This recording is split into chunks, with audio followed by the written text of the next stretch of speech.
별것 아닌 말 한마디가 머릿속에서 떠나지 않습니다. 요가 학원에서 강사가 던진 한마디.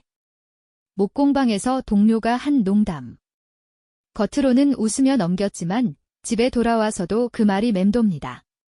내가 너무 예민한 걸까? 왜 이런 말에 이렇게 신경 쓰이지? 젊었을 때는 그냥 흘려들었을 말들이 중년이 되니 가슴에 꽂힙니다. 사소한 말, 무심코 던진 말, 배려인 줄 알았던 말, 칭찬인 줄 알았던 말이 그 안에 숨은 무언가가 우리를 자꾸 흔듭니다. 왜 그럴까요? 중년이 되면 왜 사소한 말에 더 상처받을까요? 이정민 씨, 51세는 6개월 전부터 요가를 배우고 있습니다. 건강을 위해 시작했습니다. 무릎이 가끔 아프고 허리도 예전 같지 않았습니다. 병원에서는 운동을 권했고 정민 씨는 요가를 선택했습니다. 처음엔 어색했습니다. 매트를 펴고 앉는 것부터 낯설었습니다. 하지만 한 달, 2달 지나면서 몸이 조금씩 달라지는 게 느껴졌습니다. 이제 일주일에 3번 학원에 가는 게 일상이 되었습니다. 오늘도 정민 씨는 매트를 펼치고 자리에 앉았습니다. 평소 자리입니다. 뒤쪽 구석, 거울이 잘 보이는 곳, 우 옆자리에 새로운 얼굴이 보였습니다. 20대로 보이는 여성입니다. 긴 생머리에 운동복이 잘 어울립니다. 정민 씨는 가볍게 인사했습니다. 안녕하세요. 처음이세요? 네, 오늘 첫 수업이에요. 30대로 보이는 강사가 들어왔습니다. 오늘은 비틀기 자세를 배워볼게요. 조금 어려울 수 있어요. 천천히 따라오세요. 강사가 시범을 보였습니다. 상체를 비틀고 한쪽 팔을 뒤로 돌리는 동작입니다. 정민 씨는 따라했습니다. 허리가 뻐근했습니다. 팔이 잘 안 돌아갔습니다. 옆자리 젊은 여성은 자세를 금방 완성했습니다. 강사가 그 여성 쪽으로 갔습니다. 역시 젊은 분들은 금방 되네요. 완벽해요. 강사가 웃으며 칭찬했습니다. 그리고 정민 씨 쪽을 보았습니다. 정민 씨는 여전히 자세를 잡으려고 애쓰고 있었습니다. 정민 씨는 너무 무리하지 마세요. 천천히 하셔도 돼요. 정민 씨는 웃으며 대답했습니다. 네, 천천히 할게요. 수업이 끝났습니다. 정민 씨는 매트를 말고 가방을 챙겼습니다. 집으로 돌아오는 차 안에서 강사의 말이 자꾸 떠올랐습니다. 정민 씨는 너무 무리하지 마세요. 왜 나한테만 그런 말을 했을까? 다른 사람들에게는 하지 않았는데 나를 특별히 조심해야 할 사람으로 본 걸까? 집에 도착해서도 그 말이 머릿속을 맴돌았습니다. 정민 씨는 거울 앞에 섰습니다. 51세 확실히 20대와는 다릅니다. 얼굴에 주름이 생겼고 피부도 예전 같지 않습니다. 하지만 그렇게 늙은 것도 아닌데 아직 건강하고 운동도 하고 있는데 다음 수업 날이 되었습니다. 정민 씨는 학원에 가면서 조금 망설여졌습니다. 매트를 펼치며 강사의 눈치를 봤습니다. 오늘은 또 어떤 말을 할까? 수업이 시작되었습니다. 정민 씨는 자세를 취하며 조심스러워졌습니다. 너무 무리하는 것처럼 보이면 안 될 것 같았습니다. 너무 열심히 하면 또 무리하지 마세요 라는 말을 들을 것 같았습니다.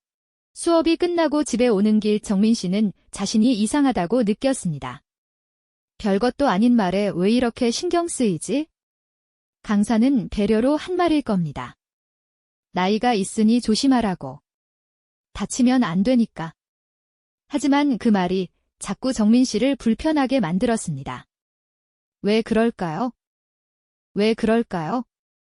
중년에 접어들면서 우리는 자기 인식과 타인의 시선 사이에서 균열을 경험합니다. 스스로는 아직 젊다고 느끼는데 타인은 자신을 나이 든 사람으로 분류합니다. 이 간극이 예민함을 만듭니다. 알프레드 아들러는 인간의 모든 행동은 소속감과 인정에 대한 욕구에서 나온다고 했습니다. 우리는 평생 타인에게 인정받고 싶어하며 특히 가치 있는 존재로 보이고 싶어 합니다. 이 말을 일상의 언어로 풀면 이렇습니다. 정민 씨가 상처받은 건 강사의 말 자체가 아닙니다. 그 말 속에 숨은 분류 때문입니다. 젊은 분들은 금방 되네요 라는 말과 정민 씨는 무리하지 마세요 라는 말 사이에 선이 그어졌습니다. 젊은 사람과 조심해야 할 사람. 정민 씨는 후자로 분류되었습니다. 같은 수강생인데 다르게 취급받았습니다. 아들러는 또한 열등감은 객관적 사실이 아니라 주관적 해석에서 온다고 했습니다. 실제로 늙었는지가 아니라 늙었다고 취급받는다는 느낌이 문제입니다.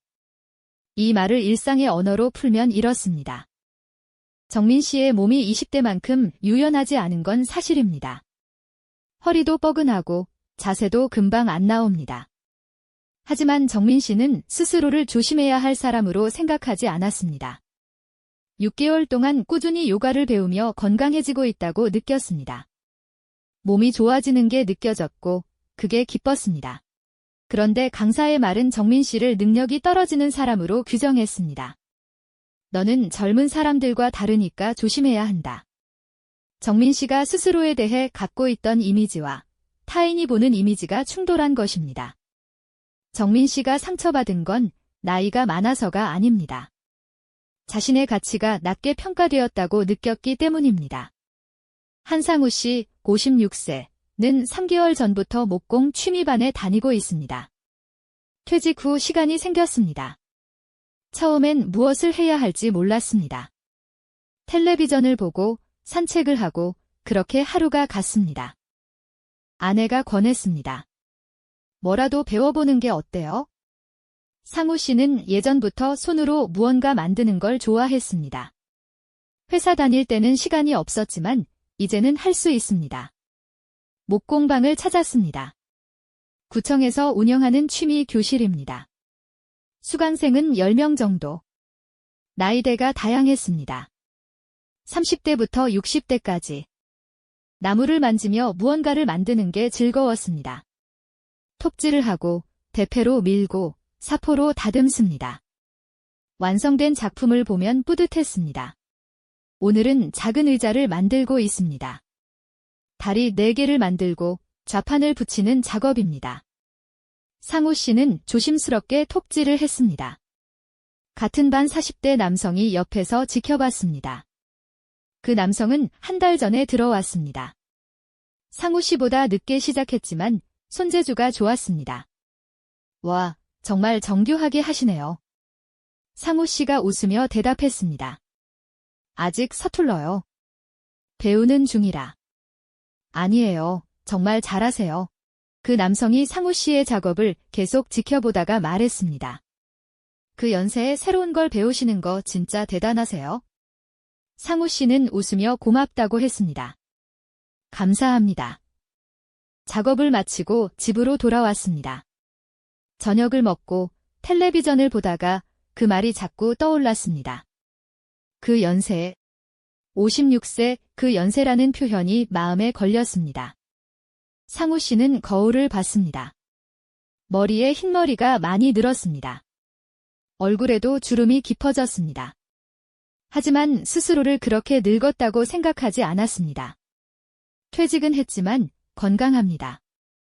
매일 아침 산책을 하고 목공방에 가고 새로운 것도 배우고 있습니다. 활발하게 움직입니다. 그런데 40대 남성은 상우 씨를 그 연세라고 표현했습니다. 마치 노인처럼. 다음 수업 날이 되었습니다. 상우 씨는 그 남성을 보는 게 조금 불편했습니다. 하지만 아무렇지 않게 인사하고 작업을 계속했습니다. 강사가 전동 대패 사용법을 설명했습니다. 이건 조금 위험하니까 조심하셔야 해요. 손을 다칠 수 있어요. 상우 씨가 대패를 들자 옆 남성이 말했습니다. 제가 도와드릴까요? 힘드실 텐데. 아니요, 괜찮습니다. 상우 씨는 단호하게 거절했습니다. 대패를 켜고 나무를 밀었습니다. 작업하며 상우 씨는 자신이 왜 이렇게 예민해졌는지 생각했습니다. 예전 같으면 그냥 웃고 넘겼을 말들입니다. 대단하세요. 도와드릴까요? 배려이고 칭찬인데 왜 기분이 나쁠까? 하지만 요즘은 그런 말들이 자꾸 마음에 걸립니다. 집에 돌아와 상우 씨는 아내에게 말했습니다. 오늘 목공방에서 기분이 좀 이상했어. 왜? 한 사람이 나보고 그 연세에 대단하다고 했거든. 아내가 웃었습니다. 칭찬인데 왜? 그게 칭찬 같기도 하고 아닌 것 같기도 하고. 상우 씨는 설명하기 어려웠습니다. 별것 아닌 말인데 왜 이렇게 신경 쓰이는지. 왜 그럴까요? 왜 그럴까요? 중년이 되면 우리는 나이를 기준으로 평가받는 경험이 많아집니다. 능력이나 성과가 아니라 그 나이에 치고는이라는 조건부 인정. 이것은 온전한 인정이 아닙니다. 아들러는 인정 욕구가 충족되지 않으면 사람은 더 예민하게 반응한다고 했습니다. 나이가 들수록 무조건적 인정을 받을 기회가 줄어들고 조건부 인정만 받게 됩니다. 이 말을 일상의 언어로 풀면 이렇습니다. 상우 씨가 듣고 싶었던 건 의자를 잘 만드시네요 였습니다. 하지만 들은 건 그 연세에 대단하세요 였습니다. 여기엔 숨은 전제가 있습니다. 그 나이면 보통 이런 걸 못하는데 당신은 하니까 대단하다. 즉, 상우 씨의 능력을 인정한 게 아니라 나이 기준으로 봤을 때 예외적이라고 말한 것입니다. 상우 씨는 평가의 기준이 능력이 아니라 나이라는 걸 본능적으로 알아챘습니다. 칼 융은 중년기는 자아를 재정립하는 시기라고 했습니다. 우리는 중년에 내가 누구인가를 다시 질문합니다. 그 과정에서 타인의 평가에 더 민감해집니다. 이 말을 일상의 언어로 풀면 이렇습니다. 상우 씨는 퇴직 후 새로운 정체성을 만들어가고 있습니다. 회사원 한상우가 아니라 목공을 배우는 한상우. 지난 30년간 직장에서 일했습니다. 그게 상우 씨의 정체성이었습니다. 하지만 이제 그 정체성은 사라졌습니다. 상우 씨는 새로운 자신을 만들어가고 있습니다. 그 과정에서 타인이 자신을 어떻게 보는지가 중요해졌습니다. 그런데 동료는 상우 씨를 능력 있는 사람이 아니라 나이 든 사람으로 분류했습니다. 상우 씨가 새롭게 만들어가는 정체성과 타인이 부여하는 정체성이 어긋난 것입니다. 상우 씨가 불편했던 건 나이 든 게 아닙니다. 나이로만 평가받았기 때문입니다. 정민 씨와 상우 씨가 경험한 상처는 결국 같은 본질을 갖고 있습니다. 있는 그대로의 나가 아니라 나이를 기준으로 분류된 나로 취급받았다는 것. 에리히 프롬은 인간은 있는 것, being으로 인정받기를 원하지, 가진 것, having으로 평가받기를 원하지 않는다고 했습니다. 하지만 중년이 되면 우리는 자꾸 가진 것으로 평가받습니다. 나이, 직함, 경력. 이 말을 일상의 언어로 풀면 이렇습니다. 정민 씨는 교가를 배우는 사람으로 보이고 싶었습니다. 하지만 강사는 정민 씨를 51세 여성으로 봤습니다. 상우 씨는 목공을 즐기는 사람으로 인정받고 싶었습니다. 하지만 동료는 상우 씨를 56세 남성으로 봤습니다. 두 사람 모두 자신의 존재가 아니라 숫자로 규정되었습니다. 우리는 누구나 나로 인정받고 싶습니다. 나이가 아니라 내가 무엇을 하는지, 내가 어떤 사람인지로 평가받고 싶습니다. 하지만 중년이 되면 그런 기회가 줄어듭니다. 아들러는 우리는 평생 두월성 추구와 결등감 사이에서 산다고 했습니다. 젊었을 때는 우월성을 추구할 여지가 많습니다. 더 배우고, 더 성장하고, 더 성취할 수 있습니다. 하지만 중년이 되면 사회는 우리에게 내려놓기를 요구합니다. 이 말을 일상의 언어로 풀면 이렇습니다. 무리하지 마세요. 그 연세에 대단하세요. 이런 말들은 겉으로는 배려이고 칭찬입니다. 하지만 속뜻은 다릅니다. 당신은 이제 조심해야 할 나이입니다. 당신은 이제 예외적인 경우입니다. 이 말들은 우리에게 한계를 부여합니다. 너는 이제 젊은 사람들과 다르다. 너는 이제 특별히 배려받아야 한다. 우리가 스스로 느끼는 가능성과 타인이 보는 한계 사이의 간극. 그 간극이 상처가 됩니다. 사소한 말에 상처받는 건 예민해서가 아닙니다. 그 말 속에 숨은 분류를 감지했기 때문입니다. 이 이야기가 주는 것은 상처를 피하는 법이 아니라 상처를 이해하는 법입니다. 정민 씨는 이제 알 수 있습니다. 강사의 말에 상처받은 건 자신이 약해서가 아니라는 것을. 강사가 자신을 능력 없는 사람으로 분류했다는 걸 본능적으로 알아챘기 때문이라는 것을. 이걸 알면 정민 씨는 스스로를 다르게 볼 수 있습니다. 내가 너무 예민한가? 라고 자책하지 않아도 됩니다. 대신 나는 여전히 가치 있는 사람으로 인정받고 싶구나라고 이해할 수 있습니다. 그 욕구는 자연스럽고 당연합니다. 상우 씨도 마찬가지입니다. 동료의 말에 불편했던 이유를 알면 그 불편함을 받아들일 수 있습니다. 내가 과민 반응하는 건가? 가 아니라 나는 나이가 아니라 능력으로 평가받고 싶구나라고 정리할 수 있습니다. 사소한 말에 상처받는다는 건 사실은 우리가 아직 살아있다는 증거입니다. 여전히 인정받고 싶고 여전히 가치 있는 존재로 보이고 싶다는 것, 그 욕구는 나이와 상관없이 평생 지속됩니다. 그리고 이 상처를 이해하면 우리는 타인에게 같은 상처를 주지 않을 수 있습니다. 젊은 분들은 금방 되네요. 대신 존을 다들 잘하셨어요. 라고 말할 수 있습니다. 그 연세에 대단하세요. 대신 정말 잘 만드셨네요. 라고 말할 수 있습니다. 나이를 기준으로 분류하지 않고 있는 그대로의 사람을 보는 것, 그것이 우리가 서로에게 줄 수 있는 진짜 배려입니다. 중년의 우리는 이제 이걸 압니다. 작은 말 하나가 얼마나 큰 영향을 주는지. 그래서 우리는 더 조심스럽게, 더 진심으로 말할 수 있습니다. 상대방을 나이가 아니라 사람으로 보고 숫자가 아니라 존재로 대할 수 있습니다. 사소한 말 하나가 하루 종일 마음에 걸립니다. 그건 우리가 예민해서가 아닙니다. 그 말 속에 숨은 의미를 읽어냈기 때문입니다. 중년이 되면 우리는 나이로 분류되는 경험이 많아집니다. 능력이 아니라 숫자로, 성과가 아니라 조건으로.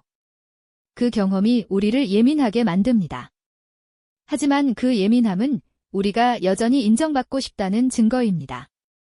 여전히 가치 있는 존재로 보이고 싶다는 신호입니다. 그 마음을 부정하지 마세요. 그 상처를 이해하세요. 그리고 타인에게도 나이가 아니라 사람으로 말해주세요. 그것이 우리가 서로에게 줄 수 있는 가장 진실한 배려입니다.